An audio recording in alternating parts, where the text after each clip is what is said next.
Karena Pak Menteri itu menginginkan yang diterjemahkan untuk anak-anak itu dari dari bahasa asing itu adalah buku-buku yang mendapat penghargaan atau buku-buku laris. Iya, iya. Nah, kita juga sudah menyadari bahwa sebetulnya itu memang tugas badan bahasa juga gitu ya. Bahwa bahasa itu tidak selalu yang seperti sekarang kita Iya, kenal betul, yang betul. lisan. Hanya berbicara begini ya. Iya, enggak gitu loh.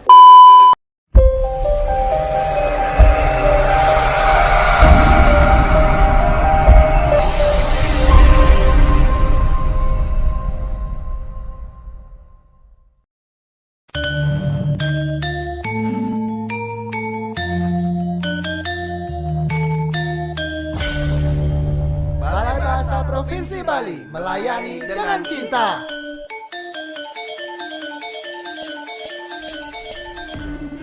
Salam bahasa, sahabat bahasa di mana saja sahabat bahasa berada. Senang sekali saya Nyoman Sutrisna dapat kembali hadir menemani sahabat bahasa dalam program Bincang Bahasa dan Sastra, sebuah program yang digagas oleh Balai Bahasa Provinsi Bali untuk menyampaikan informasi kebahasaan dan kesastraan kepada masyarakat.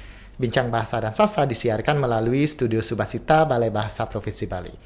Sahabat bahasa, Balai Bahasa Bali sebagai salah satu unit pelaksana teknis dari Kementerian Pendidikan, Kebudayaan, Riset dan Teknologi yang bertanggung jawab langsung kepada Badan Pengembangan dan Pembinaan Bahasa, memiliki program kerja yang sesuai dengan apa yang diprogramkan oleh Badan Pengembangan dan Pembinaan Bahasa.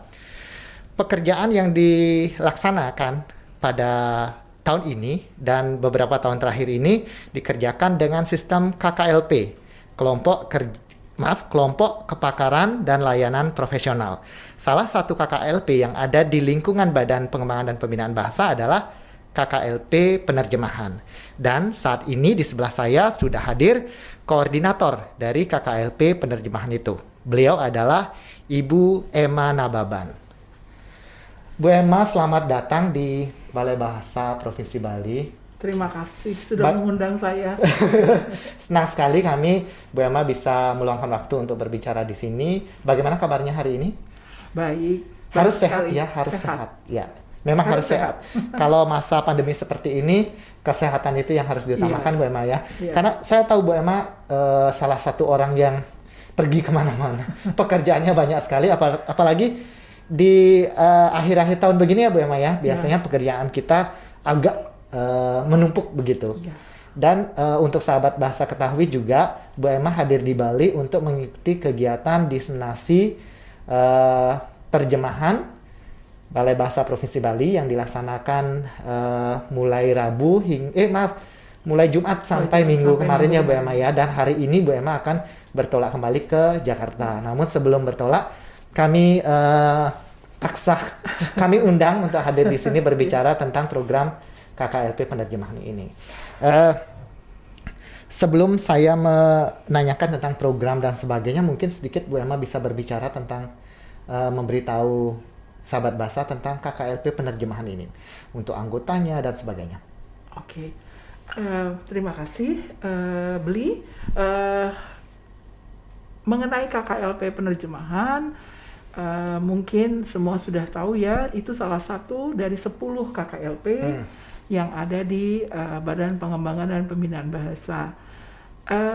Pada waktu awal dibentuknya KKLP itu, Bapak Kepala Badan Bahasa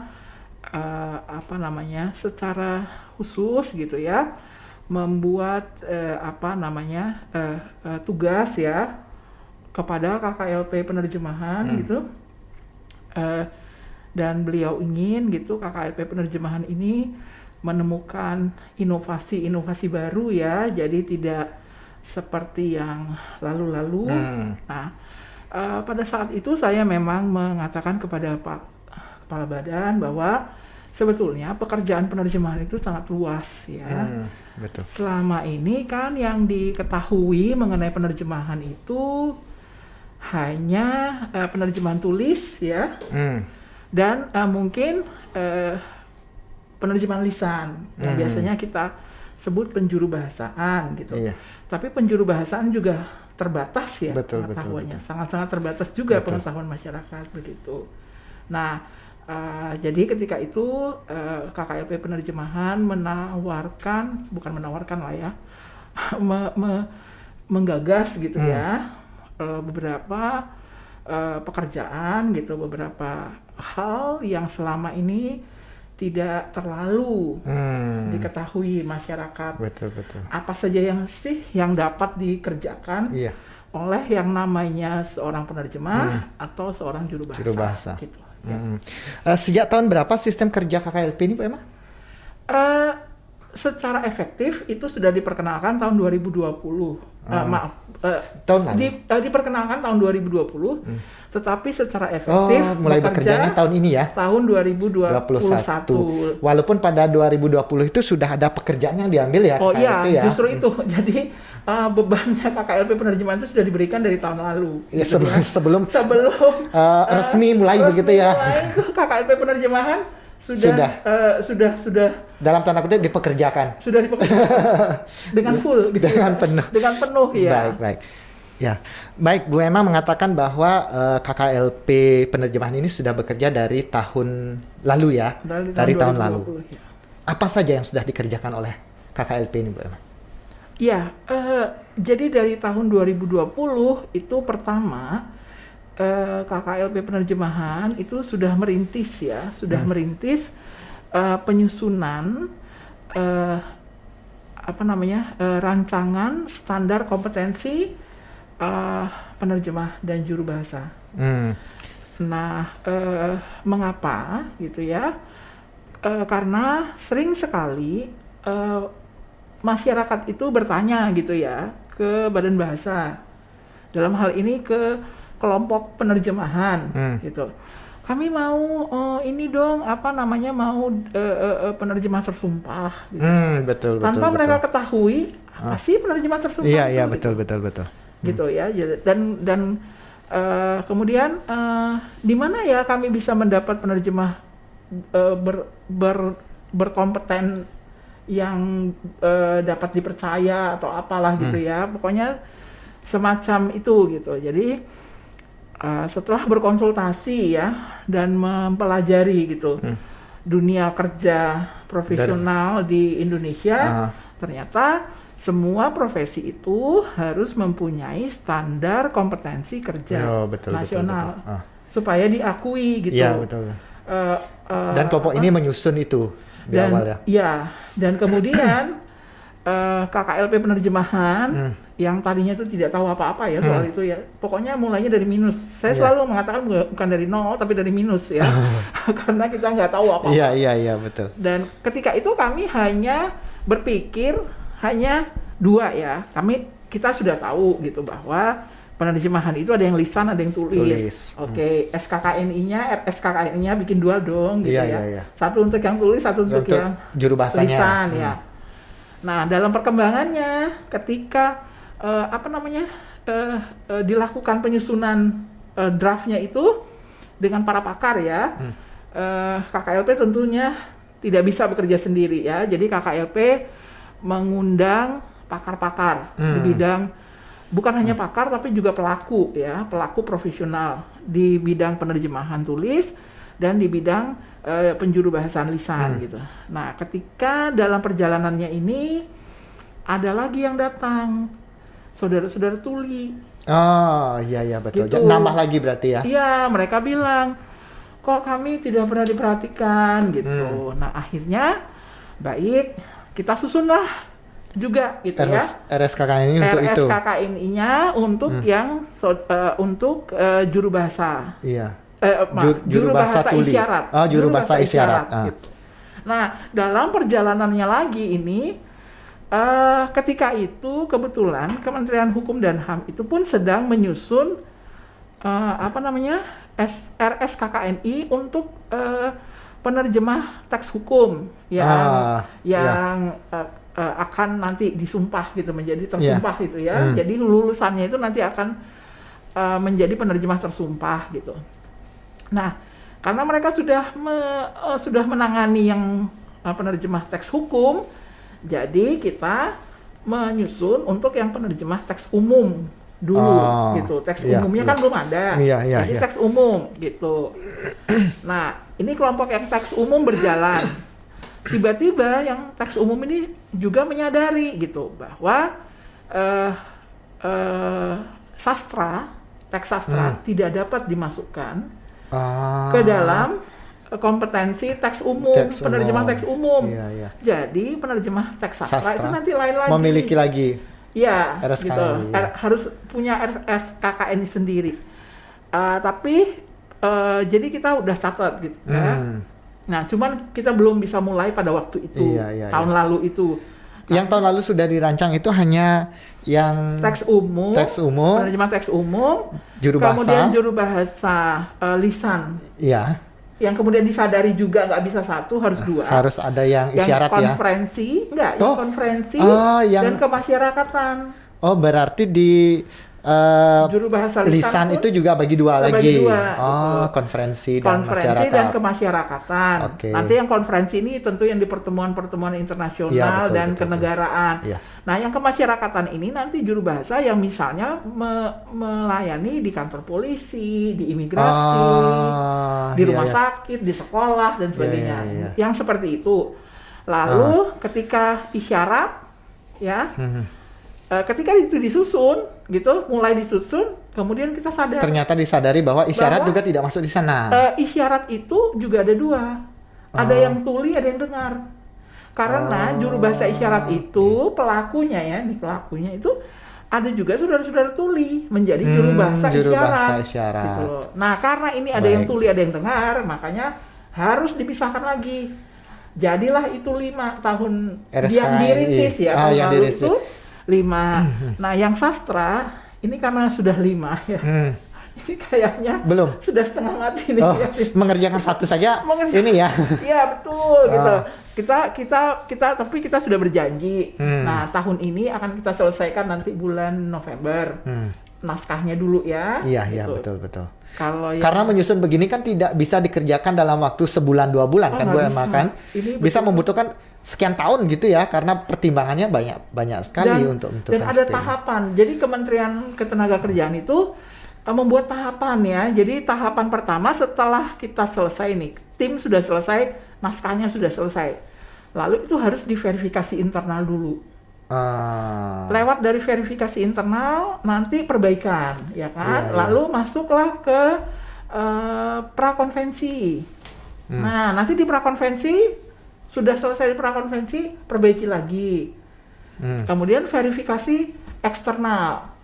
Nah, setelah verifikasi eksternal, baru konvensi nasional gitu. Nah, yang 5 naskah tadi itu kebetulan sudah lewat, maksudnya sudah lolos dari konvensi nasional. Jadi ini kita sedang menunggu keputusan Menteri Ketenagakerjaannya itu untuk SKKNI penerjemah teks umum, juru bahasa lisan konferensi, juru bahasa lisan kemasyarakatan, keempat juru bahasa isyarat tuli, dan kelima isyarat dengar. Jadi kita sedang menunggu nih naskahnya. Mereka berjanji bulan Oktober ini, pas di bulan bahasa, mudah-mudahan ya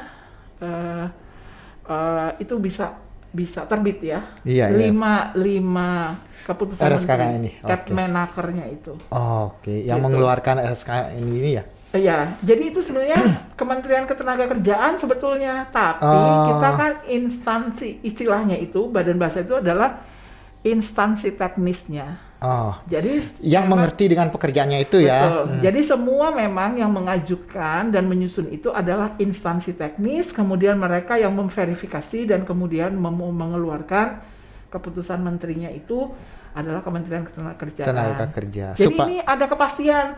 Nah, kalau ada SKKN ini nanti, ini akan menjadi pedoman juga, bisa digunakan ya, menjadi pedoman untuk menyusun kurikulum. Betul. Ini dasarnya ya, menjadi dasar dari pembuatan kurikulum dan sebagainya. Kurikulum di di perguruan tinggi kah, di lembaga kursus kah, gitu. Kemudian betul. Ini juga nanti menjadi bahan untuk dasar untuk melakukan apa namanya, tes sertifikasi Ah, bagi iya, para iya, iya. pelakunya Betul, betul, betul. gitu. Ya, jadi tapi ini dengan terbitnya SKK ini nanti pekerjaan belum selesai. Dan Baru mulai bekerja. baru mulai kan? nanti. Iya, iya, Jadi iya, nanti iya. urusannya itu nanti dengan BNSP lagi, nanti untuk membentuk LSP, Iya, iya, iya. harus ada KKNI-nya juga. Betul, betul, Pokoknya masih betul. panjang lah pokoknya. Iya, Tapi iya. artinya kita KKLP penerjemahan gitu ya, maksudnya gitu. Iya. Dengan modal minus tadi. Iya. Sudah bisa untuk sementara merancang ini ya. Sudah 5 ini. Yang satu lagi penerjemah teks Yang sastra tadi. Sedang kami usahakan, kita usahakan lah ya, akhir tahun ini naskahnya itu sudah selesai, nanti yang akan pada awal tahun 2022 diajukan untuk apa namanya, diverifikasi internal dulu gitu. Ya, dan standar kompetensi ini juga menjadi dasar kita saat bekerja nanti ya Bu Emma, bisa dikatakan SOP kita di sana ya, dasar-dasarnya ada di sana ya. Dan juga nanti kan petunjuk juga untuk dunia industri gitu loh. Jadi mereka mau mempekerjakan penerjemah juru bahasa yang seperti apa. Jadi nanti nggak ada lagi pertanyaan, Ibu, ada penerjemah tersumpah nggak? Betul. Ibu tersumpah atau tidak? Itu pertanyaannya juga yang sering saya dengar. Jadi kita pun susah untuk menjelaskan yang itu ya. Kalau sekarang, kalau nanti sudah ada standar kompetensi ini yang membuktikan bahwa kita adalah penerjemah yang legal gitu ya. Jadi tinggal bilang, saya tuh punya sertifikat loh. Sertifikat yang berlogo Garuda itu gitu loh. Gitu. Sebagai seorang pekerja atau pelaku penerjemah atau juru bahasa yang profesional memang, yang sesuai standar kompetensi kerja nasional Indonesia yang sudah ditetapkan oleh negara begitu ya Bu Emma ya. Bu Emma, kalau saya bertanya balik lagi, kalau anggota KKLP ini dari seluruh Indonesia ya Bu Emma ya? Anggota KKLP pada saat ini ya tercatat itu 61 orang yang datang dari semua balai dan kantor serta pusat-pusat yang ada di Badan Bahasa. Iya, betul. Baik, nah tadi Bu Emma berbicara masih pada standar kompetensi dulu, rancangan standar kompetensi itu.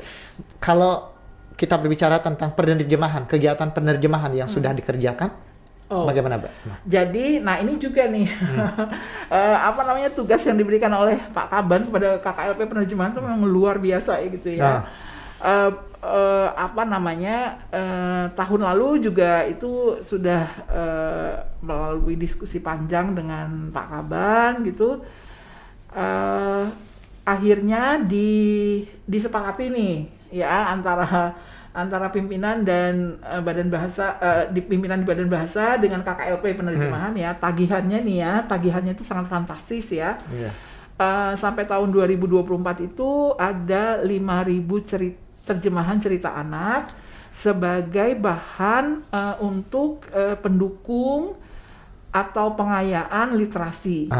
Pendukung gerakan literasi nasional itu. Betul, ya Bu Emma ya. Gitu ya. Jadi KKLP penerjemahan itu ditugasi ya untuk itu menerjemahkan 5.000 judul cerita anak gitu. Dan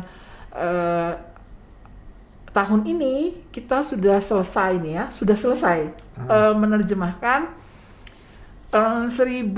kira-kira 1.400 ya, dari 1.400 itu dikerjakan dalam tahun ini atau dari tahun 2020 Bu Emma? Itu tahun ini saja. Tahun ini saja 1.400. Ya. Tapi tahun sebelumnya juga sudah mengerjakan juga ya? Sudah, sekitar 300. Makanya KKLP penerjemahan itu selalu before the schedule gitu. Sebelum dimulai sudah bekerja. Betul, karena bebannya sangat ini ya. Iya, jadi tinggi, betul-betul harus tinggi ya.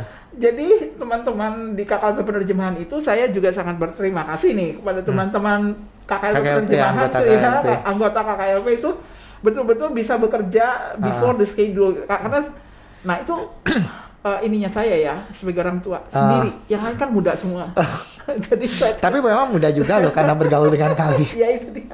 Dan ini juga merupakan pesanan dari menteri kita ya Bu Emma ya. Betul. Untuk mengerjakan ini ya. Nah tahun lalu itu ya, jadi ditambah lagi, tapi ini tidak spesifik KKLP ya, karena saya tahu Pak Kepala Pusat Pembinaan langsung menugasi Kepala Balai Kantor, gitu ya, untuk para penerjemahnya itu yang di Balai Kantor itu mengerjakan itu menerjemahkan kemarin tentang COVID itu loh. Oh iya betul, imbauan COVID itu ya. Perubahan perilaku ya, Iya, betul, ke dalam bahasa daerah, ya kan? Ya, itu betul. udah berapa kali ya? Iya. Jadi teman-teman di penerjemah di Balai Kantor itu juga hebat sekali gitu ya. Jadi sudah menerjemahkan macam-macam ini untuk urusan COVID, Iya, untuk betul, urusan apalagi literasi tadi. iya, betul.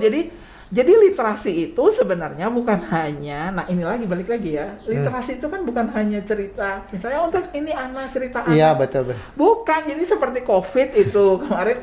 Masuk ke ranah itu juga, masuk ke ranah literasi juga Bu. Karena kan banyak orang daerah ya, yang bahasa pertamanya masih bahasa daerah. Memang bahasa daerah. Kan memang harus diterjemahkan ke bahasa daerah itu supaya paham betul. Dipahami gitu, betul. Dipahami betul dan itulah tugas KKLP penerjemahan sebetulnya. Jadi tugasnya itu luas gitu ya, luas sekali gitu.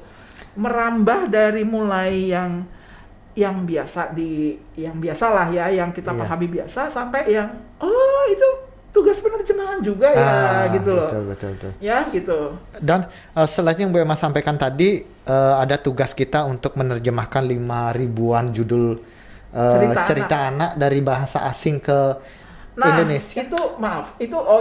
Jadi itu baru yang di pusat ya. Baru yang di pusat. Maaf, ini KKLP tagihannya banyak.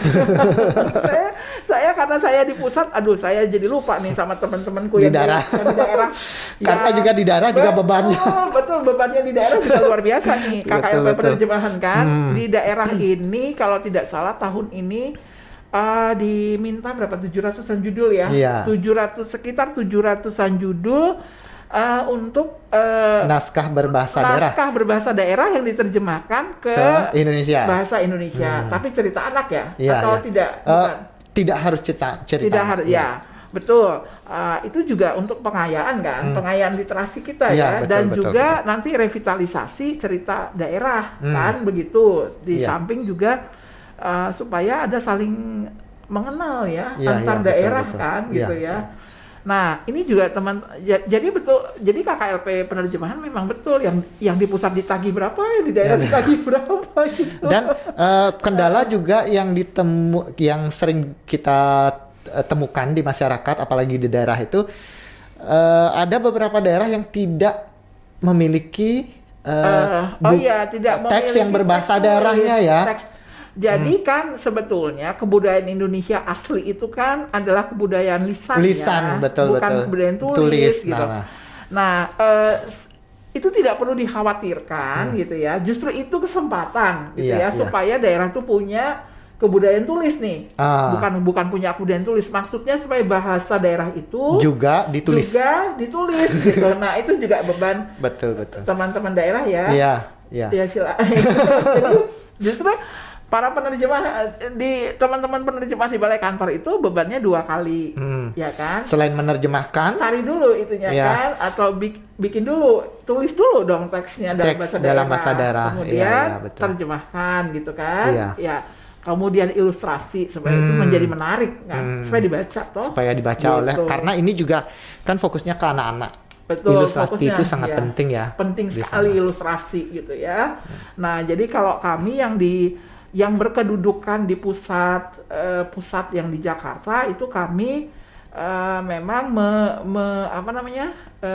menangani. Jadi kita kan bagi tugas nih. Jadi KKLP penerjemahan ini bukannya kalau yang di pusat gini bukan, kita tuh berbagi tugas gitu. Ini pekerjaan KKLP ya secara umum ya, lalu bagi-bagi. Itu KKLP bagi-bagi tugas itu bukan enggak gitu loh, bukan dipisah-pisah bukan gitu loh. Betul. Karena kan nggak mungkin kan misalnya hanya satu yang mengoordinasi untuk semua, sebab bahasa daerah kita aja ada 700. Iya. Aduh gimana nih KKLP yang di Jakarta ngurus itu semua, mengurus bahasa daerah kan. Nah makanya kita harus bagi tugas gitu. Kalau yang dari asing ke bahasa Indonesia dikerjakan oleh kami di Jakarta, di pusat. Nah yang di daerah yang tentu teman-teman di Balai Kantor yang kenal kan, lebih tahu betul. Gitu malahan gitu ya. Jadi makanya teman-teman balai kantor yang mengerjakannya. Untuk yang dari bahasa daerah ke bahasa Indonesia. Bahasa Indonesia. Apalagi karena itu plus-plus kan Iya. tugasnya, bukan hanya menerjemahkan, ala Tapi kadarnya menciptakan itu. Tugasnya juga memaksa orang untuk menulis itu ya Bu Emma ya. Itu juga bertujuan untuk menasionalkan cerita-cerita daerah. Karena setiap daerah itu memiliki pesan moral yang berbeda-beda ya, fokusnya biasa berbeda, supaya juga daerah lain mengenal juga. Kan begitu Mama ya. Dan tentunya cerita daerah kan banyak menarik ya. Betul. Gitu loh. Jadi khasanah cerita daerah itu harus kita kumpulkan gitu. Menjadi sebuah kekayaan. Itu kan bukan menjadi sebuah kekayaan, maksudnya itu adalah kekayaan Indonesia loh. Yang harus didokumentasikan. Harus didokumentasikan. Betapa ya, alangkah gitu ya. Iya. Seperti misalnya Amerika ya gitu ya, misalnya seluas itu, tapi apa? Kan cuma lebih kaya, jauh gitu lebih kaya kita untuk sisi itu ya. Jauh gitu loh, jauh lebih kaya kita gitu. Misalnya mulai dari Aceh sampai ke Papua. Itu kan wah, itu udah luar biasa dan sangat berbeda toh. Kebudayaan Aceh sama kebudayaan Papua kan itu berbeda sekali. Lihat dari maaf tidak bermaksud rasis ya. Dari warna kulit sudah bisa dikelompok-kelompokkan itu. Dan itu Indonesia loh. Ya itu gitu loh. Kita satu walaupun berbeda begitu ya. Jadi kita tuh seperti bunga-bunga di taman gitu loh. Warna-warni. Warna-warni gitu loh. Nggak bisa dibilang mana yang lebih cantik. Enggak, semuanya cantik sekali kan gitu. Iya, baik. Ya. Nah, selama mengerjakan program ini, tadi sudah sempat kita bahas kendala untuk menerjemahkan dari bahasa daerah ke bahasa Indonesia itu adalah kurangnya sumber teks yang berbahasa daerah. Apalagi untuk yang anak-anak begitu Bu Emma ya. Selain itu kendala yang Bu Emma hadapi baik di Jakarta. Kalau untuk yang di Jakarta tentunya adalah kendala pertama itu tentunya adalah lisensi ya. Karena Pak Menteri itu menginginkan yang diterjemahkan untuk anak-anak itu dari dari bahasa asing itu adalah buku-buku yang mendapat penghargaan atau buku-buku laris. Yang mendapat penghargaan dan buku laris itu sudah jelas. Kan lisensinya harga buku dan harga lisensinya berapa itu gitu ya. Tapi akhirnya ya ini juga ya mungkin karena niat baik, Pak Menteri niatnya niat baik, semuanya bersemangat untuk mendukung itu ya. Mendukung itu gitu ya. Akhirnya teman-teman yang di KKLP yang di pusat itu berhasil gitu ya mencari penerbit-penerbit yang mau gitu ya memberikan lisensi CC 4.0.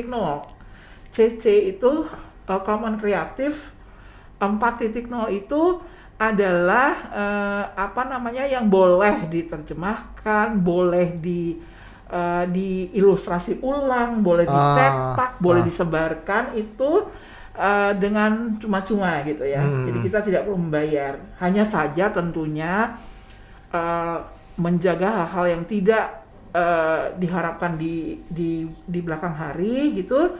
Kami tetap membuat perjanjian gitu ya, bukan perjanjian lah, MOU gitu ya, bahwa kita memang diberi izin oleh mereka untuk mengambil menerjemahkan buku-buku mereka tersebut. Dan karena kita pun nanti itu semua ya buku terjemahan kita itu ya, bukan hanya yang di pusat ya, yang di daerah juga.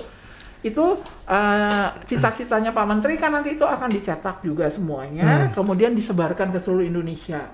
Gitu, untuk anak-anak seluruh Indonesia secara cuma-cuma gitu. Jadi itu betapa ya, berapa ribu judul iya, dan cerita. Betapa kayanya itu ya, cerita. Ada cerita cerita daerah, ada cerita mancanegara.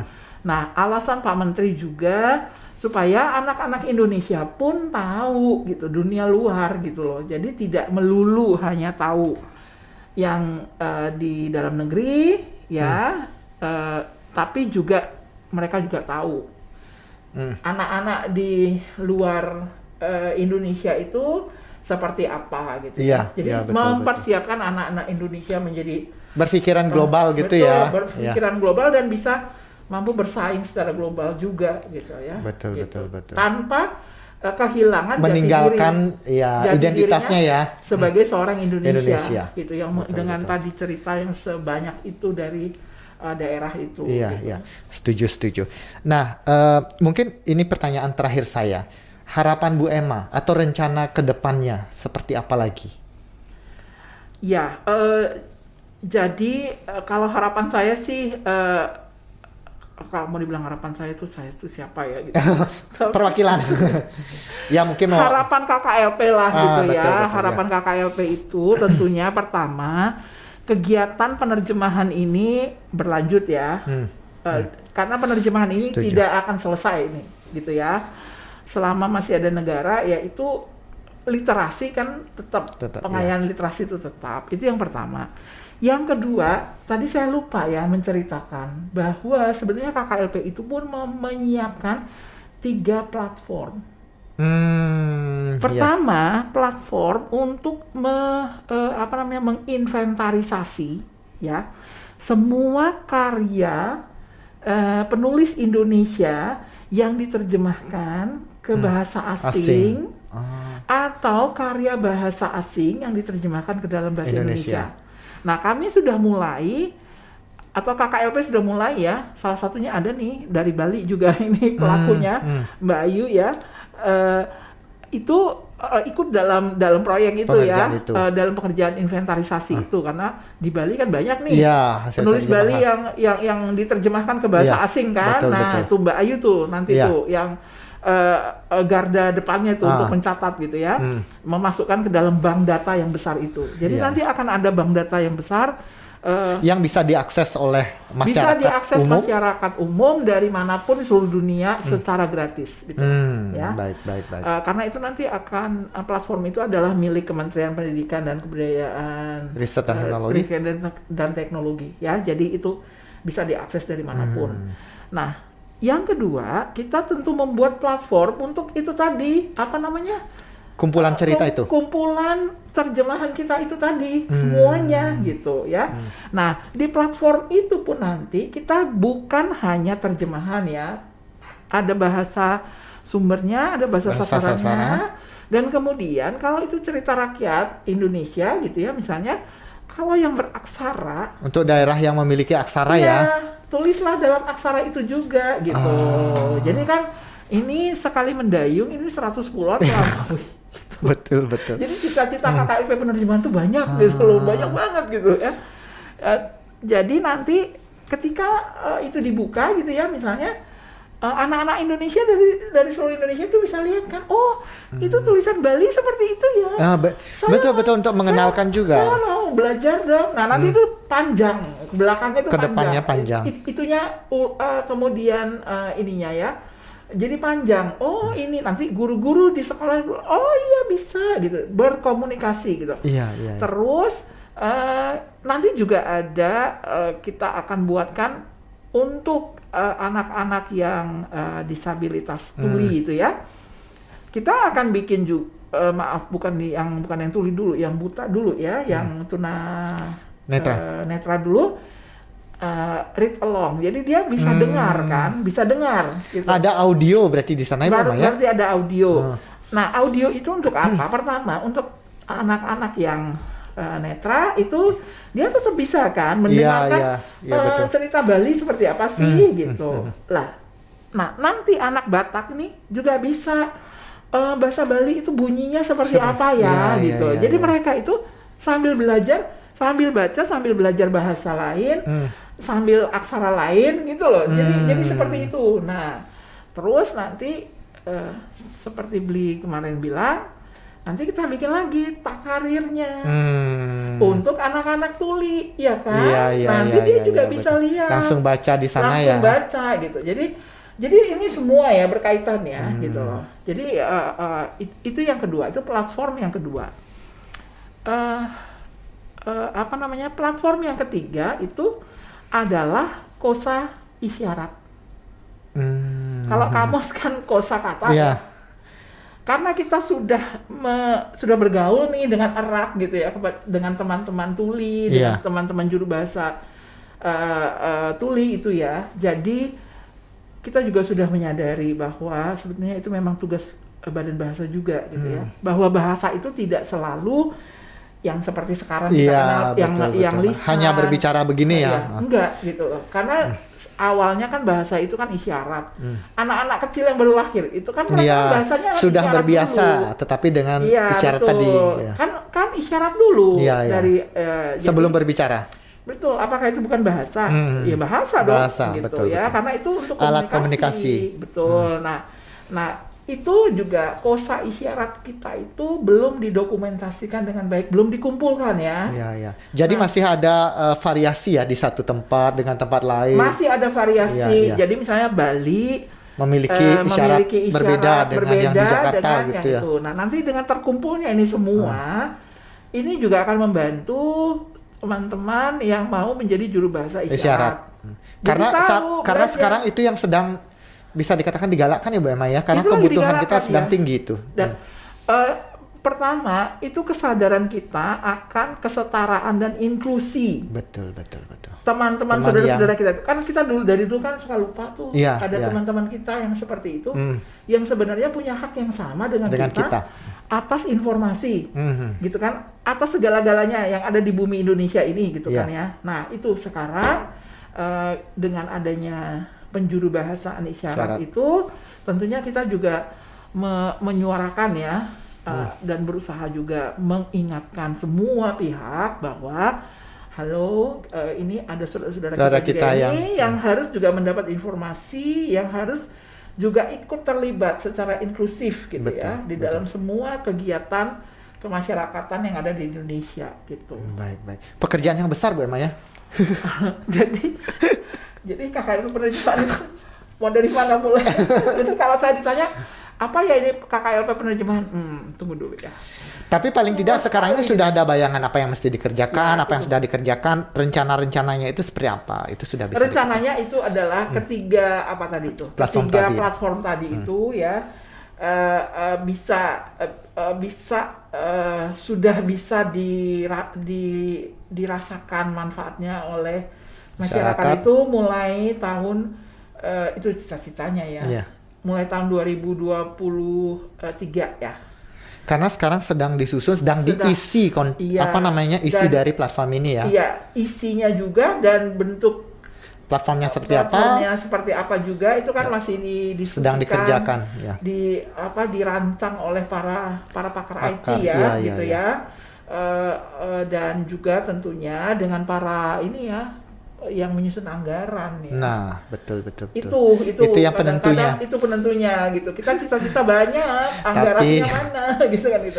Tapi tidak usah khawatir, katanya sih anggaran mengikuti rencana itu.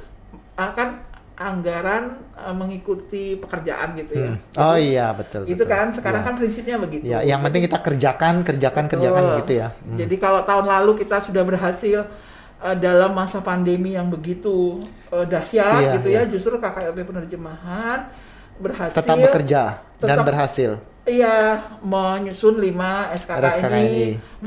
Kita kan berhasil menerjemahkan gitu ya. Jadi tidak ada kendala pandemi sebenarnya itu bukan kendala begitu ya. Kita tetap bisa produktif walaupun kondisinya seperti ini. Betul, ya. Jadi harapan saya ya semoga semua apa yang kita ciptakan itu diridhoi oleh Tuhan ya gitu ya. Kita tuh cuma manusia gitu ya, tapi ya mari kita sama-sama bekerja sama dengan baik gitu ya. Terutama teman-teman KKLP nih.